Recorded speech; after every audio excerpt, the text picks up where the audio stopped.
Foster, we've just met. You told me an amazing story that you were experiencing the aftermath of the death dumps, that's what I call them, of the planes that were flying over Santa Cruz. It concerned not only you, but you were concerned about the people. Yeah. You wanted to see the people thrive, not just survive, but thrive. Yeah. Well, that's it in a nutshell right there. I was just starting to tell you that it's a particularly auspicious occasion for me to be meeting you, because the third phase of the Thrive movement launches in, interesting, it's 11/11 right now.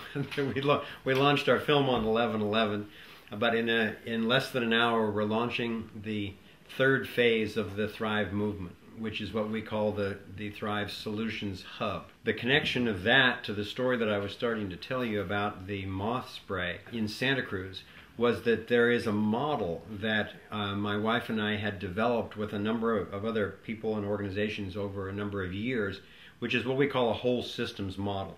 It takes into account all sectors of human endeavor, from media to science to spirituality and arts and governance and so forth. The model that a number of us developed over a period of years is what we call a whole systems model, because it really includes all sectors of human endeavor. And the Illuminati, the New World Order, whatever you want to call the people perpetrating the agenda to control other people's lives worldwide, have been very diligent to make sure that they are trying to take over every single area. And we need to be equally diligent in liberating every single one of those areas. So we need to be thinking in terms of whole systems. And the story I was starting to tell you was that back in 2007, when they started spraying us in Santa Cruz and Monterey, my wife and I taught this model to a number of local activists. And we were able to bring together our communities and have people sign up for which sector they wanted to devote their activism to, whether it's justice or the lawyers were filing lawsuits, and the media people were creating media campaigns, and the artists were doing flyers, and the doctors and scientists were measuring health effects and so forth. And because of the coordination, the coherence of those different sectors, we were able to get a tremendous amount of clear information on what was really going on. The fact that the moth was causing no damage. The only place that it had was in Australia and New Zealand, where they had been using monoculture growing and all these phosphate fertilizers and so forth. That had caused the problem. When they went back to organic polyculture farming, the moths went back into balance. And we also discovered, my wife and I worked on the Follow the Money team, and it took us just a few weeks to find out that the $1 billion earmark for this program to fund 11 of the most politically aware counties in the country went directly back to George Bush Jr.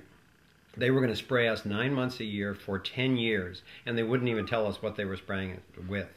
Ultimately, we got Schwarzenegger to stop them long enough to at least unveil what was actually in this so-called pheromone spray. It turns out there were 10 chemicals, 6 of which were toxic, and there were mutagens, and there were carcinogens, and there were endocrine disruptors to make people infertile. It was just as horrible as I thought that it would be, and it went all the way to the top, as I was afraid that it would also. The great news is that there were very few people who actually knew what they were perpetrating. Once we got that truth exposed, we stopped a $1 billion program in 6 months with about $40,000, but with the work of a tremendous number of committed people. Foster's got it down. But I'm asking questions. The devil's advocate. They're still up there sacrificing the children. They say, oh, no, they're not really doing that. It's just symbolic. In the Bible, they talk about the sacrifice of children, the Owl of Moloch. They're doing it. I'm calling for a dig. I want to set loose the cadaver dogs. For 100 years, they've been up there along the Russian River, next to Rio Monte. Birthplace of the bomb. Yes, birthplace of the bomb. The atomic bomb. They dropped the bomb on Hiroshima and Nagasaki 3 weeks after the Japanese had asked for conditional surrender. They're not afraid to drop the bomb on innocent people, men, women, and children. They're dropping the bomb right here in California.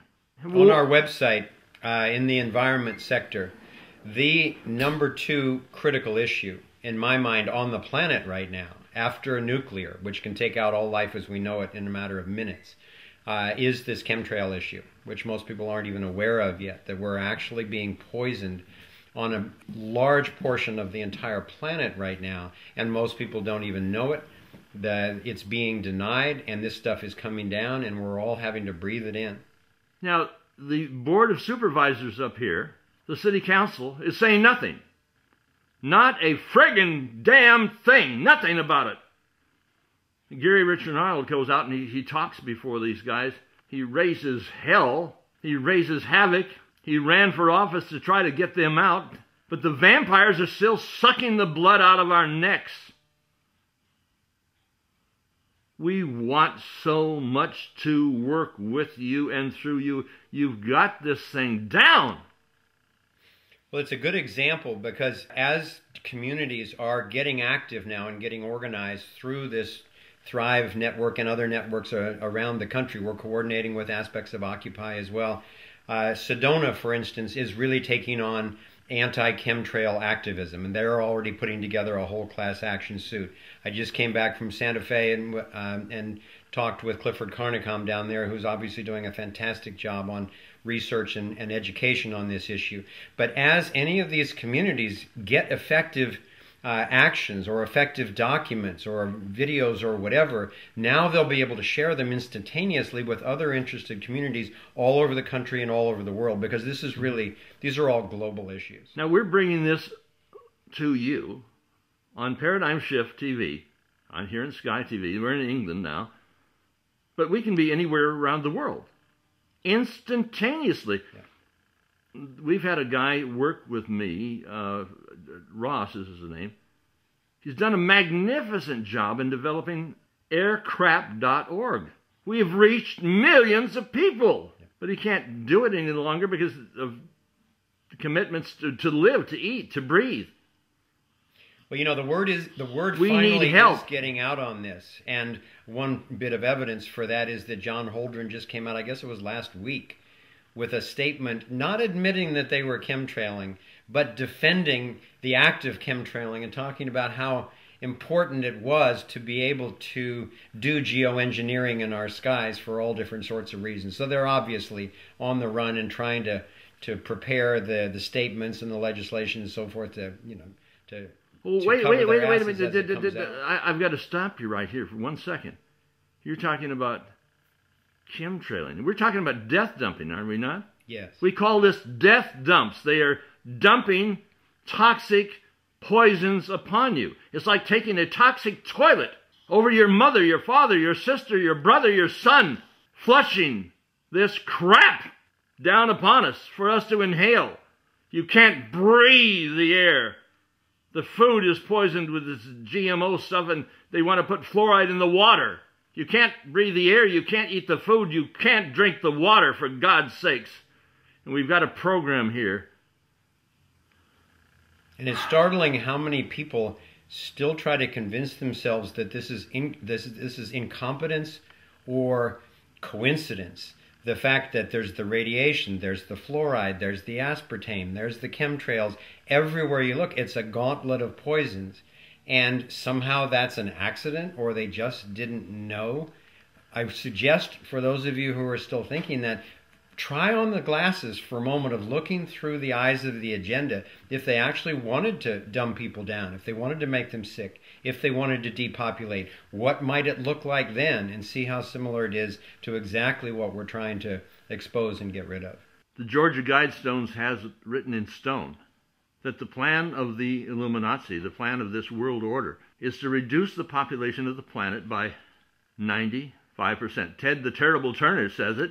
That's his plan. The fellow was out here in the ocean, his name is Jacques Cousteau, talked about reducing the population by 350,000 people per day. That would be like taking out Monterey, Santa Cruz, and all of the surrounding areas per day. and you're aware of it, and I picked out this extremely graphic picture, and you're talking about it. The way that you talk about it is reasonable, it's rational.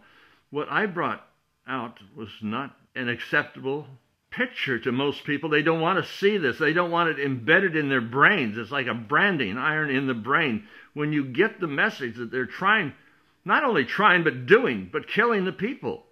I talked to people in Santa Cruz here, and they're coughing, they're gagging, cancers, fibromyalgia.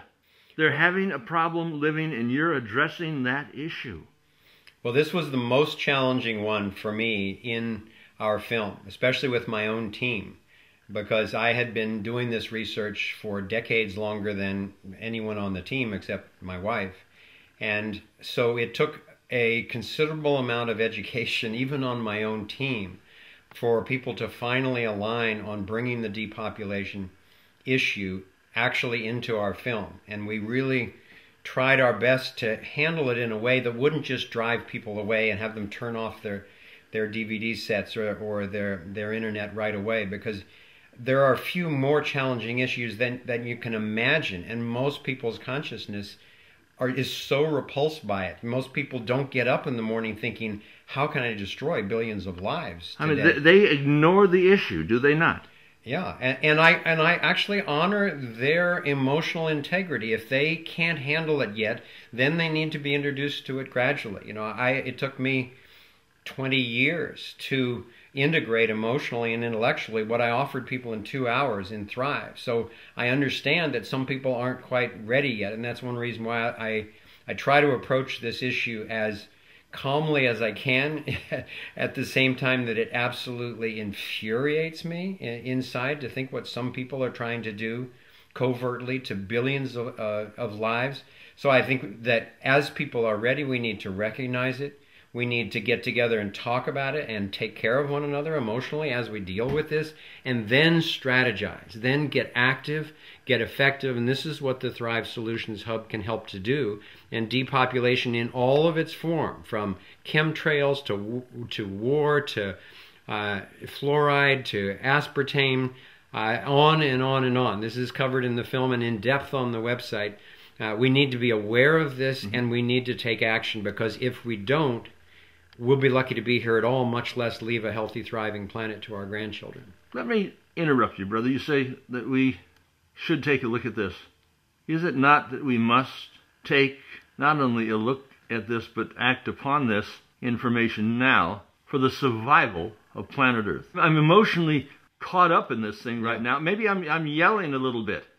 Because we all have our different styles, I know that. And it's all needed. The only thing I would disagree with is the word must. I'm not big on telling anyone what they should do. I think those who are ready to become aware, to take action, should. Thank goodness the Revolutionary War only took 5 to 6% of the population, and I think that we're already at about a third of the population is already committed to peace and to social justice and to taking care of our environment, if we're aware sufficiently of what the truth of the matter is in all of those issues. I think we've already got the masses to do it.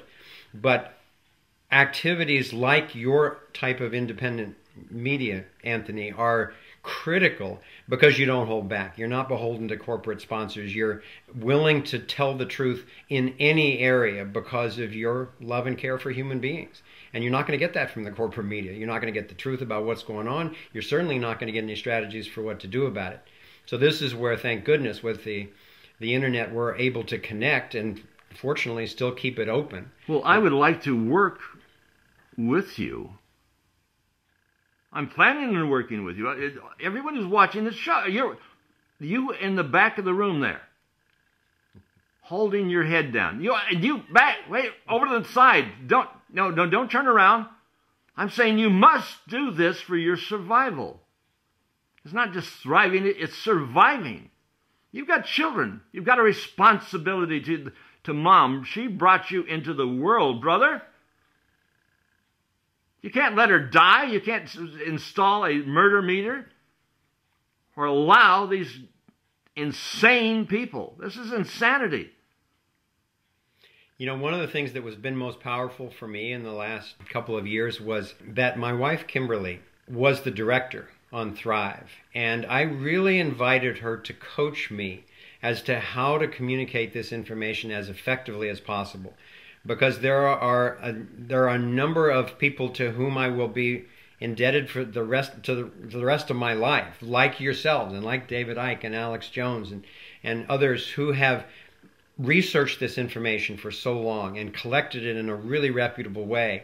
And sometimes when the anger is so intense, it drives particularly women and young people away from the message.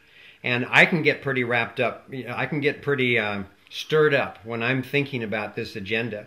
And when we were on the set and I was describing the global domination agenda in our film, Kimberly kept saying, I really get your passion. That won't go away. But what I encourage you to do is come from your confidence about a way out and then let the viewer have their own space for their emotions rather than having to deal with so much of yours. And I didn't really know what she was talking about at first. But as I started kind of dialing it back and having my clarity be there, my confidence be there, all the information be there, but at the same time to really regard the emotional process of the viewer, finally, like probably the 15th take or on something on the global domination agenda, she said, that's it, that's what I was looking for. And I came off the set, we took a break, and I looked around and most of the crew was in tears. And I thought, whoa, something just happened here. This is something new. Because we had talked about the same kind of information we're talking about right now, this agenda to not only control but destroy so many billions of lives. And people were really moved by it rather than just scared by it.